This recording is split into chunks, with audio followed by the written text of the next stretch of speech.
Hello dear student, welcome to এই institute. ইতিমধ্যে তোমরা দেখতে পাচ্ছ যে অক্টোবর সেশনের রেজাল্ট পাবলিশড হয়ে গেছে এবং যার লিঙ্ক অলরেডি কিন্তু তোমরা পেয়েও গেছো। বিশেষ করে ওই সমস্ত স্টুডেন্ট তোমরা তোমাদের কিন্তু রেজাল্টের লিঙ্ক কিন্তু পেয়ে গেছো। দেখো, result declared senior secondary 17 January 2025, exam held in October 2024। অর্থাৎ যে সমস্ত স্টুডেন্ট তোমাদের অক্টোবর 2024 সালে এক্সাম হয়েছিল, তাদের কিন্তু রেজাল্ট কিন্তু আজকে পাবলিশড হয়ে গেছে। এইবার আজকের যে সমস্যাটা, অ্যাকচুয়ালি স্টুডেন্টের মধ্যে একটা কনফিউশন হয়ে গেছে। বিশেষ করে রেজাল্ট পাবলিশড হওয়ার সঙ্গে সঙ্গে স্টুডেন্ট আমাকে বারবার কল করছে এবং কিছু গার্জেন তোমরা বারবার কল করছো যে স্যার, এখনো পর্যন্ত আমরা একটা সমস্যা দেখছি এবং তারা রীতিমতো ভয় ভয় পেয়ে গেছে এবং ভয় পাওয়ারই কথা। কেন ভয় পাচ্ছে সেটা নিয়ে এবং বলবো, এবং তার কি সমাধান আছে সেটাও বলবো। অবশ্য তোমরা যারা সায়েন্স অ্যাডমিশন করেছো প্রত্যেকে কিন্তু বুঝতে পেরেছো সেই ভয়টা কি এবং এর সলিউশন কি আছে আজকের ভিডিওতে আলোচনা করছি। তাই ফার্স্ট টু লাস্ট তোমরা ভিডিওটা দেখো, তোমাদের পুরো কনফিউশন দূর হয়ে যাবে। ওকে, দেখো, আমরা এখানে একটা রেজাল্ট ইতিমধ্যে দেখো আমরা একটা রেজাল্ট কিন্তু আমরা নিয়ে নিই। দেখো, এখানে প্রতিটা সাবজেক্টের মার্কস দেখো, আমার নিজেরই স্টুডেন্ট, ইনস্টিটিউটের স্টুডেন্ট। দেখো, ইংলিশে সে কত পেয়েছে, 93। কেমিস্ট্রিতে দেখো, কেমিস্ট্রিতে পেয়েছে, থিওরিতে 61 এবং প্র্যাকটিক্যালে 20 এবং সব মিলিয়ে পেয়েছে 97। আর বায়োলজিতে দেখো কত পেয়েছে, বায়োলজিতে পেয়েছে দেখো 96। আর হচ্ছে ম্যাথামেটিক্সে 87। আর বেঙ্গলিতে কত, 83। এবং সর্বোপরি যেটা সমস্যা আমাদের দেখা দিচ্ছে সেটা হচ্ছে কিন্তু একটা, সেটা হচ্ছে দেখো ফিজিক্সে। কি না, ফিজিক্স। দেখো, ফিজিক্সে তোমরা যদি ভালো করে দেখো, এই ফিজিক্স এই সাবজেক্টটা এখানে দেখো, এই অংশটা কিন্তু দেখো 000 আছে, এখানে 20 আছে, আর এখানে দেখো 16, টোটাল দেখো 36। এবং যে কারণে এখানে একটা জিনিস দেখাচ্ছে, দেখো এস, দেখো কি দেখাচ্ছে, সেটা দেখো SYCT, যার ফুল ফর্ম হচ্ছে subject yet to be clear in theory. অর্থাৎ এই ক্যান্ডিডেটটা এখানে যে প্রমাণ দেখাচ্ছে, এই ক্যান্ডিডেট হচ্ছে, তার মানে কি, এই ক্যান্ডিডেটটা কি করেছে, মানে থিওরি এক্সাম দিইনি, এই কারণে এখানে বলছে। কিন্তু এই ক্যান্ডিডেটটা থিওরি এক্সাম দিয়েছে, ভয়টা এখানেই পেয়েছে স্টুডেন্টরা।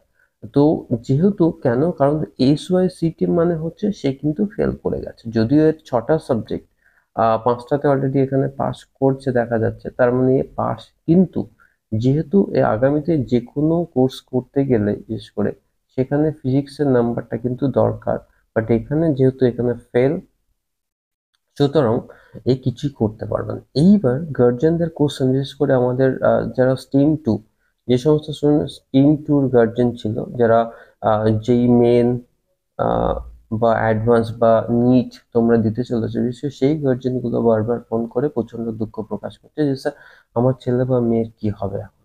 তো এবার তোমাদের সমস্যার কথা বলে দিই। দেখো, এই যে 000 কথাটা এসেছে, এটা সম্পূর্ণভাবে একটা টেকনিক্যাল ফল্ট। কারণ হচ্ছে এই সমস্যাটা শুধুমাত্র আমাদের একার না, এটা সারা ভারতবর্ষের একই সমস্যা, অর্থাৎ টেকনিক্যাল ইস্যু।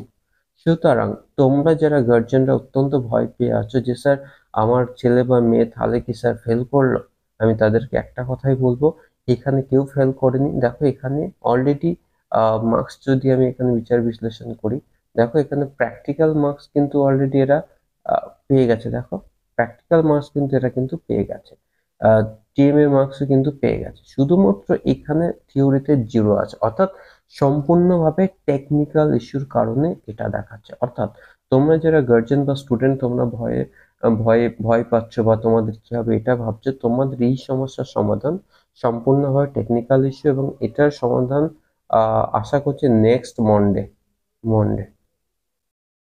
মন্ডের মধ্যে এটা কিন্তু ক্লিয়ার হয়ে যাবে। তো তাহলে তোমরা যারা থিওরিতে 64 মার্কস, তোমরা তো জানো তোমাদের 80 মার্কসের এক্সাম হয়েছিল যার ভ্যালু ছিল 64। অর্থাৎ এই ক্যান্ডিডেটটা দেখো অলরেডি 36 পেয়ে গেছে। সুতরাং এই 64-এর এগেনস্টে ও যদি 60 মার্কস পায় আর এদিকে 36, মানে হচ্ছে 96 কিন্তু ও পেয়ে যাবে। সুতরাং তোমরা যারা ভয়ে রয়েছে, তোমাদের ভয় পাওয়ার কোনো দরকার নেই। ইজি তোমরা পাস করবে। তবে হ্যাঁ, এটা আমরা অলরেডি রিকোয়েস্ট সেন্ড করে দিয়েছি, বাট আগামীকালকে অফ থাকবে, সেই কারণে সোমবারের দিনকে আমরা আবার রিকোয়েস্ট পাঠাবো। আশা করছি সমস্যাটা ক্লিয়ার হয়ে যাবে এবং তোমরা যারা ভয় পেয়েছো, তোমাদের ভয় পাওয়ার দরকার নেই। বিশেষ করে আমাদের স্টুডেন্ট গার্জেন, আমাকে আজকে প্লিজ আর আপনারা ফোন করবেন না, কারণ এতগুলো স্টুডেন্টের ফোন আমি রিসিভ করতে পারবো না। তো সুতরাং আপনারা নিশ্চিন্তে থাকুন, আপনাদের রেজাল্ট আগামী সোমবার হবে এবং আমি কথা দিচ্ছি আমাদের সমস্ত স্টুডেন্ট, যেমন এই 93, 97, 96, 87, 83, এটাতেও 96 পাবে। কারণ আমি আপনাদেরকে কথা দিচ্ছি, এই রেজাল্টটা নিয়ে আমি আবার যখন কারেকশন হবে, কারেকশন ভিডিও নিয়ে আমি আবার সেকেন্ড টাইম এই রেজাল্টটা নিয়ে আমি ভিডিও করব। সুতরাং তাহলে আপনাদের কাছে প্রমাণ হয়ে যাবে যে এই ইনস্টিটিউট কতটা অথেন্টিক কাজ করছে। সুতরাং আপনাদের আবারও কথা দিচ্ছি, ভয় পাওয়ার কোনো দরকার নেই। আহ, আপনাদের স্টুডেন্ট খুব খুব ভালো মার্কস নিয়ে পাশ করবে এবং তোমরা যারা অন্য ইনস্টিটিউটে ভর্তি হয়েছে এবং তোমাদের বিশেষ করে এই যে 0-0 এসেছে, তোমাদেরও ভয় পাওয়ার কোনো দরকার নেই, কারণ এটা সারা অল ইন্ডিয়া প্রবলেম। সুতরাং আহ, এই ব্যাপারটা আগামী সোমবারের মধ্যে যদি ক্লিয়ার হয় তো খুব ভালো, না হলে আবার কমপ্লেন করা হবে এবং সেটা আবার কারেকশন হয়ে নতুন মার্কস এসে যাবে। সো আশা করছি তোমাদের কোনো ভয়ের কারণ নেই, তোমরা ভালো মার্কস নিয়ে পাশ করবে, এই আশা রেখে আজকের ভিডিওটা আমি এখানে শেষ করছি। সকলেই ভালো থেকে সুস্থ থেকো। জয় হিন্দ।